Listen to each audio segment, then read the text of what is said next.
within India, there's a lot of change happening. There's young people that are becoming far more global than they've ever been.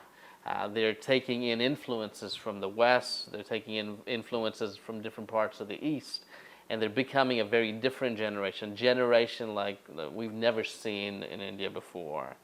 But not only are there influences coming into India, India is influencing the world. Well, one of the ways is as Indians are going, and Indians are a critical part in actually reaching the world. That's what our vision is. We want to see India reached, but not only India reached, but India and Indians be a key component in God reaching the globe for Jesus. So what Campus Crusade for Christ has in place, and part of the vision is we want to create models of multiplying churches in about 350 different locations around India.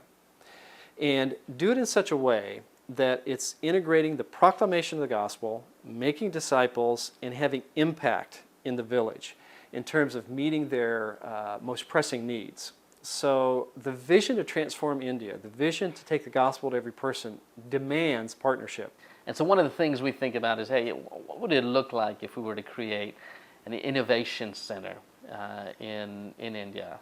And maybe get ITEC to help, because ITEC is about innovation.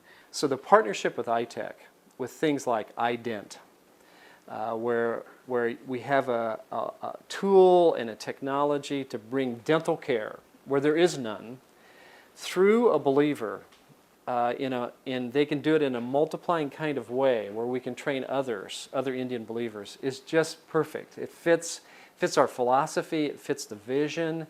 It puts that Indian believer out there in a position of influence that opens up a whole village and a series of village, I think, to the gospel.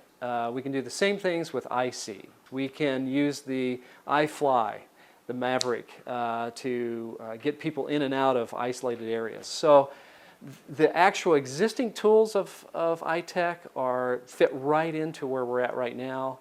And then on the same level, the innovation that led to the current tools, that innovative spirit, the thinking processes behind, will help build Indian believers to be the leaders of today for the gospel. So Indians are spread throughout the globe. And one of the opportunities that comes because of this is we want to engage Indians living outside of India who have influence, who have networks back into India. They may have financial resources, they have expertise that they've gained, and they have the relational networks back into the country, so we're going to engage them. We want to engage young people. The kinds of issues that are in India today require energy and innovation and creativity. And that's embodied in young college students, young professionals. A lot of times you won't be able to get missionaries in, but you would be able to get a professional in. And as you see these Indians going all across the globe, they might be going into business, they might be going into medicine. There's a lot of doctors globally that are Indian, into law, wherever they might be, using that God-given platform to be able to reach others for Christ. We, as Campus Crusade, provide kind of that network into the community. So through these 350 different locations, we are seeking to multiply churches. And that provides sort of a network where you can drop tools like ITEC has into that network. You can bring partners into that network. So there are boots on the ground, so to speak. They're local believers who understand the culture, language, context, how things work. And so partnerships with the outside, it's a perfect situation where they can bring innovation in, put it in that network, and then we can sustain it. The people on the ground can bring sustainability to tools brought in. So we really feel like we're just one piece of this large vision that we've got to gather the right people around and the right technology around to make a difference.